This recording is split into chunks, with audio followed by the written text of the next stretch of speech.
KSTAയുടെ കുട്ടിക്കൊരു വീട് പദ്ധതിക്കു കീഴിൽ കോടാലി ഗവൺമെന്റ് LP സ്കൂളിലെ 4ാം ക്ലാസ് വിദ്യാർത്ഥിക്കായി നിർമ്മിച്ചൊരുക്കിയ വീടിന്റെ താക്കോൽ കൈമാറ്റം ഞായറാഴ്ച വൈകിട്ട് 3-ന് ഉന്നത വിദ്യാഭ്യാസ വകുപ്പ് മന്ത്രി R. ബിന്ദു നിർവഹിക്കുമെന്ന് ഭാരവാഹികൾ അറിയിച്ചു.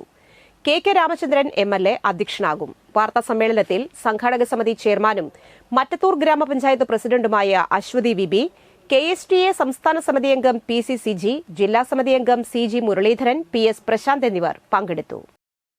ഏറ്റവും അവസാന ഘട്ടം എന്നുള്ള നിലയ്ക്ക് കുട്ടിയുടെ വീട്ടിലേക്കുള്ള എല്ലാ കാര്യങ്ങളും മറ്റത്തൂർ ഗ്രാമപഞ്ചായത്തിൻ്റെയും CPIM എന്ന പാർട്ടിയുടെയും സഹായത്തോടു കൂടി തന്നെ മുഴുവൻ കാര്യങ്ങളും ഒരുക്കുന്ന ഒരു ജീവിതത്തിൽ തന്നെ ഏറ്റവും അഭിമാനത്തോടുകൂടി ആത്മാഭിമാനത്തോടുകൂടി ജീവിക്കാനായിട്ടുള്ള ഒരു ജീവിത സാഹചര്യമാണ് KSTA ഒരുക്കി കൊടുത്തിട്ടുള്ളത്.